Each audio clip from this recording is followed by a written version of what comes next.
ইরানের উত্তরাঞ্চলে অবিস্ফোরিত বিপুল অস্ত্র নিষ্ক্রিয় করার দাবি করেছে আইআরজিসি। তাদের মতে যুক্তরাষ্ট্রের ২,০০০ পাউন্ড ওজনের ৩টি বাংকার ব্লাস্টার বোমাসহ হাজারো বোমা খণ্ড ও ক্ষেপণাস্ত্র ধ্বংস করা হয়েছে। সংঘাত পরবর্তী পরিস্থিতিতে এই অভিযান নতুন করে আলোচনায় এসেছে। ইরানের উত্তরাঞ্চলে সাম্প্রতিক এক অভিযানে বিপুল পরিমাণ অবিস্ফোরিত বোমা ও ক্ষেপণাস্ত্র নিষ্ক্রিয় করার দাবি করেছে ইসলামী রেভলিউশনারি গার্ড কর্পস বা আইআরজিসি। দেশটির রাষ্ট্রীয় গণমাধ্যম তাসনিম নিউজ এজেন্সির বরাতে জানা যায়, জানজান প্রদেশে এই অভিযান পরিচালিত হয়। আইআরজিসির দাবি অনুযায়ী সংঘাত চলাকালে আকাশ থেকে নিক্ষেপ করা হয় এমন বহু অস্ত্র লক্ষ্যভ্রষ্ট হয়ে অবিস্ফোরিত অবস্থায় পড়েছিল। এসব ঝুঁকিপূর্ণ অস্ত্র শনাক্ত করে ধ্বংস করতে বিশেষজ্ঞ দল কাজ চালায়। সবচেয়ে আলোচিত বিষয় হল যুক্তরাষ্ট্রের তৈরি ২,০০০ পাউন্ড ওজনের ৩টি বাংকার বাস্টার বোমা নিষ্ক্রিয় করার দাবি।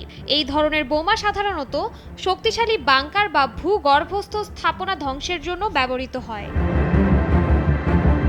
আইআরজিসি জানিয়েছে এই ৩টি বোমা ধ্বংস করা হয়েছে এবং একই ধরনের আরেকটি অক্ষত অবস্থায় উদ্ধার করে সংশ্লিষ্ট কর্তৃপক্ষের কাছে হস্তান্তর করা হয়েছে। এছাড়াও তারা জানায় যে ৯,৫০০টির বেশি ক্লাস্টার বোমার খণ্ড উদ্ধার ও নিষ্ক্রিয় করা হয়েছে। ক্লাস্টার বোমা অত্যন্ত ঝুঁকিপূর্ণ, কারণ এগুলো বিস্ফোরণের পর বহু ছোট বোমায় ছড়িয়ে পড়ে, যেগুলোর অনেকগুলো অবিস্ফোরিত থেকে যায় এবং পরে বিপদের কারণ হতে পারে। আইআরজিসি আরও দাবি করেছে F-15, F-16 এবং F-35 যুদ্ধবিমান থেকে ছোড়া বিভিন্ন ধরনের রকেট ও ক্ষেপণাস্ত্র শনাক্ত করা হয়। এসবের মধ্যে কিছু টার্গেট আঘাত করেও বিস্ফোরিত হয়নি। পরবর্তীতে সেগুলো নিরাপদে নিষ্ক্রিয় করা হয়। বিবৃতিতে উল্লেখ করা হয়, অন্তত ৫২টি রকেট ধ্বংস করা হয়েছে এবং ১০টির বেশি ক্ষেপণাস্ত্র উদ্ধার করে নিরাপদভাবে সরিয়ে নেওয়া হয়েছে। এছাড়া ৫০০ পাউন্ড ওজনের একটি দূরপাল্লার ক্রুজ ক্ষেপণাস্ত্র এবং একটি জিবি-৩৯ ধরনের অস্ত্রও নিষ্ক্রিয় করা হয়।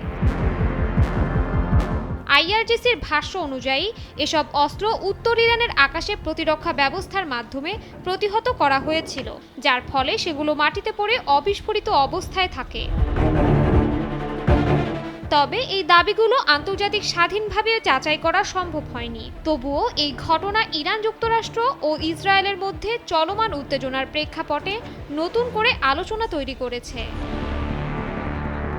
শাশ্বতী সরকার, নাগরিক।